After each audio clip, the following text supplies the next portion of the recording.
You think you're chasing wealth, right? You're grinding, saving, hustling, all to hit that magical financial number. But let me ask you, if you hit that number tomorrow, but had zero energy, no real friends, and no idea what to do with your life, would you be truly rich? If the answer is a heartbreaking no, then you, my friend, are about to have your entire definition of success ripped up and rewritten. Welcome.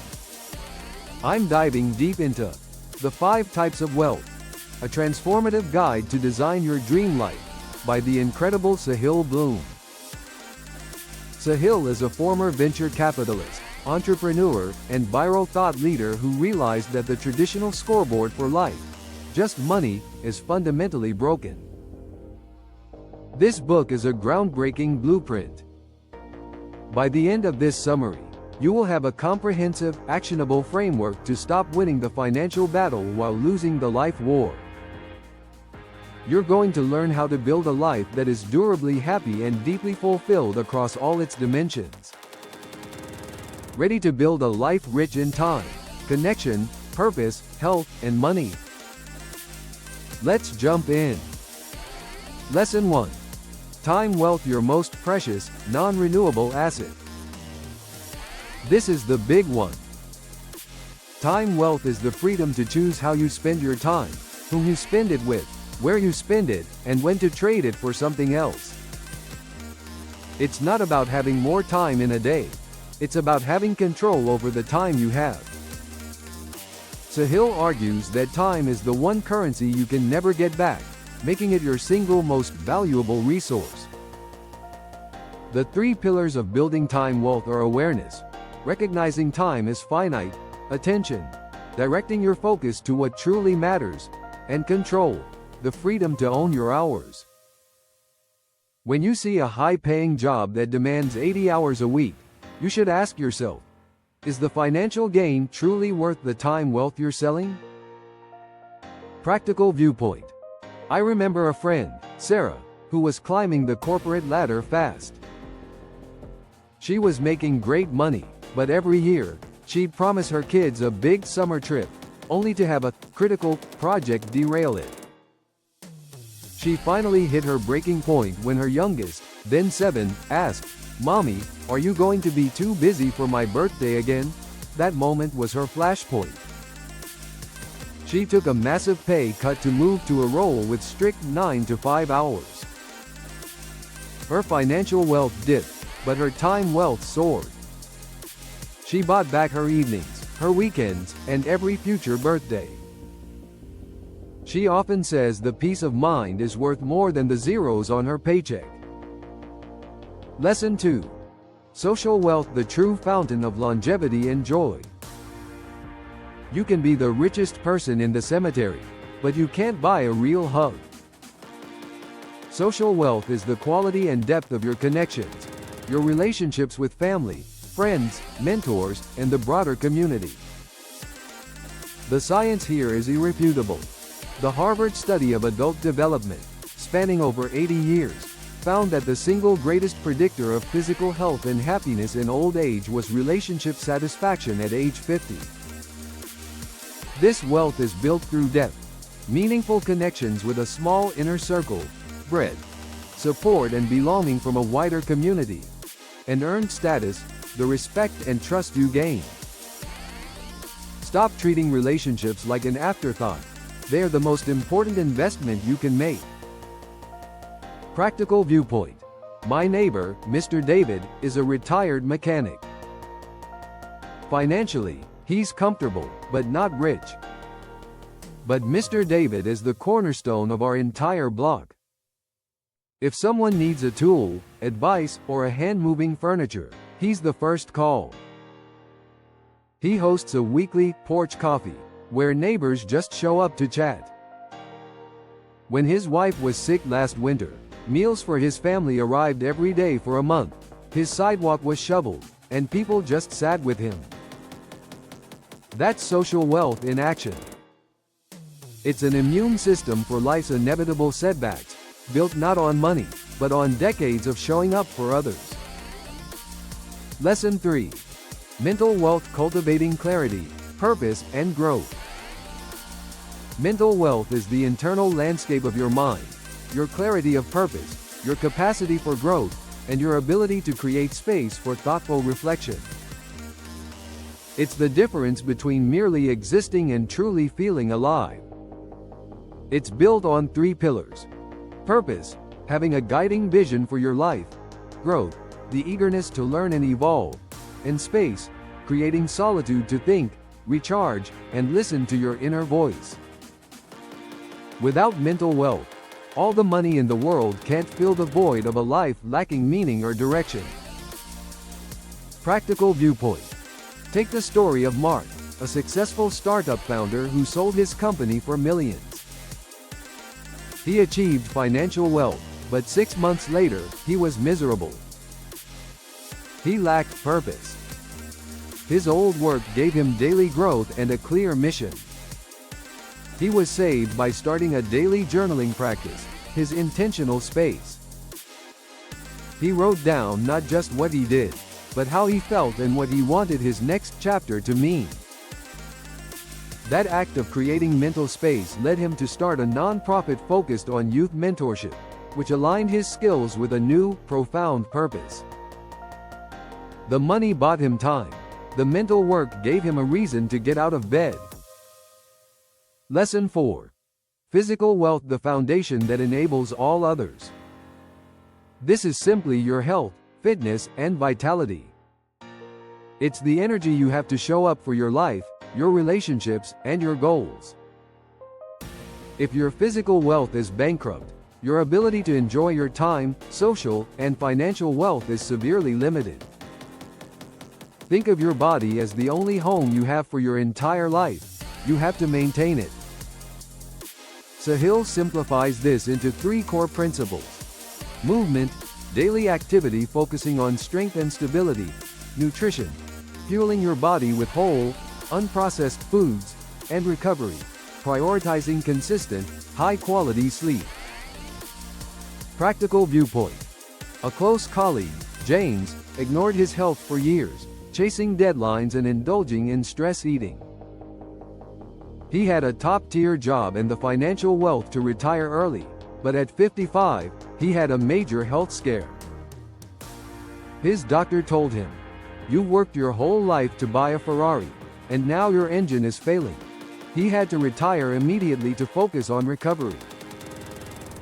He's now on a rigorous walking and diet regimen, spending his early retirement fixing damage that could have been prevented with a 1-hour daily investment. He now views every workout as a deposit into his physical wealth account, recognizing it's the ultimate gatekeeper for enjoying his other 4 types of wealth. Lesson 5. Financial wealth: freedom, security, and enough. Finally, financial wealth. This is the traditional measure, but Sahil reframes it not as the goal, but as a tool. It provides freedom, security, and optionality. The key is to define your own enough, the point where money stops being a source of stress and starts being an enabler for the other 4 types of wealth. The 3 pillars here are income generation, leveraging high-value skills; expense management, avoiding lifestyle creep and keeping expenses below income; and long-term investment, letting your money work for you. This wealth is built intentionally to buy back your time wealth and support your other areas. Practical viewpoint. My cousin, Alex, achieved his enough years ago. He's not a billionaire. He just runs a successful, small business. He calculated the exact number he needed to cover his family's needs and support his passion project, coaching high school debate. Once he hit it, he made a conscious decision to stop chasing endless growth at the expense of his family.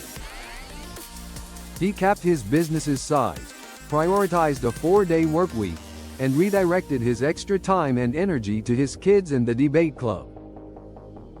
His financial wealth provides a solid base, but its true value is in how it perfectly supports his time, social, and mental wealth.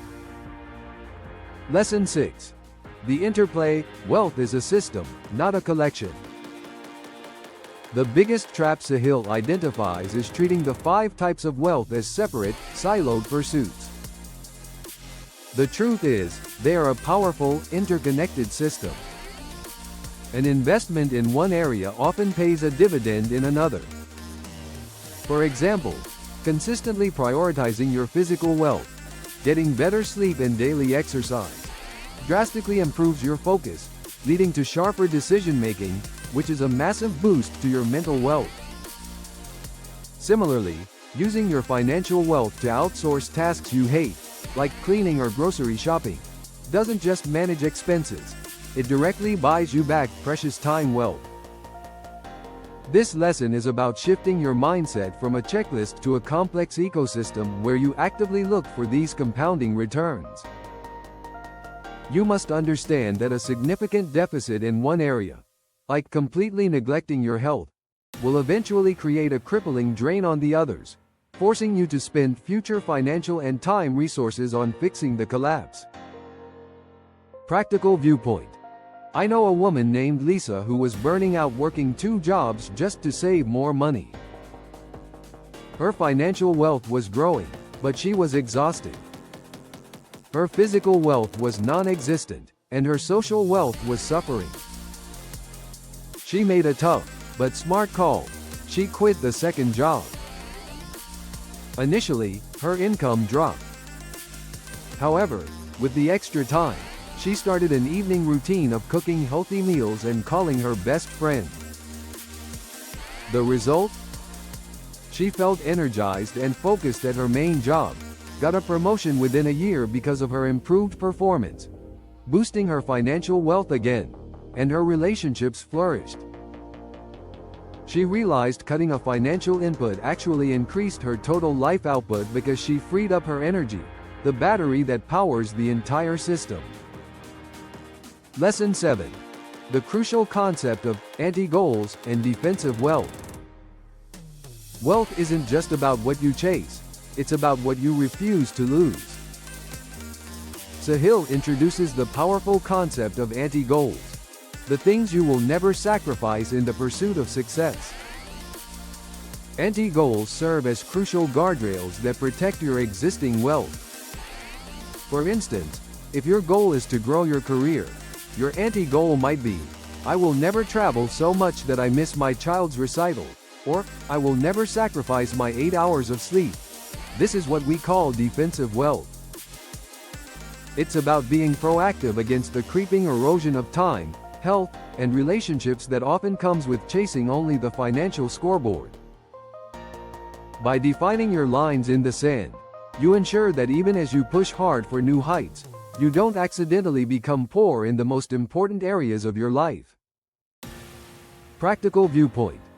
Think about Jack, an entrepreneur who successfully sold his first company but missed 5 years of his son's childhood.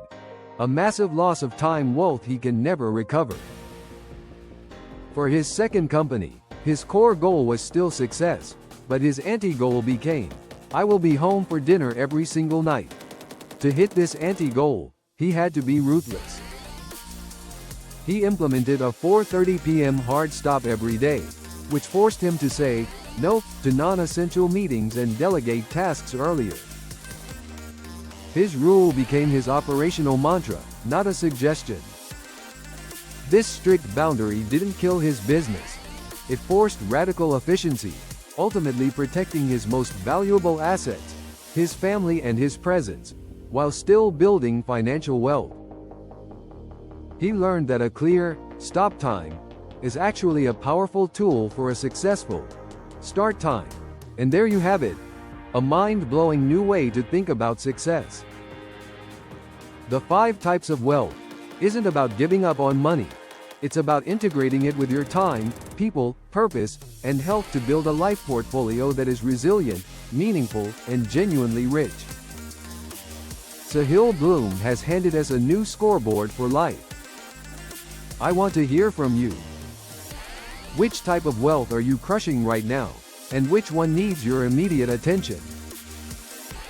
Drop a comment below. If you enjoyed this deep dive, You're going to love what's on the summary shelf. This is your go-to channel for transformative book breakdowns that are exciting, comprehensive, and packed with actionable wisdom. We're here to help you turn reading into doing. So, don't miss out on your next great lesson. Hit that like button. Subscribe to join the growing community of people designing their dream lives. And make sure to ring that notification bell so you can stay tuned for the next must-watch summary. Until then, go invest in all 5 types of your wealth.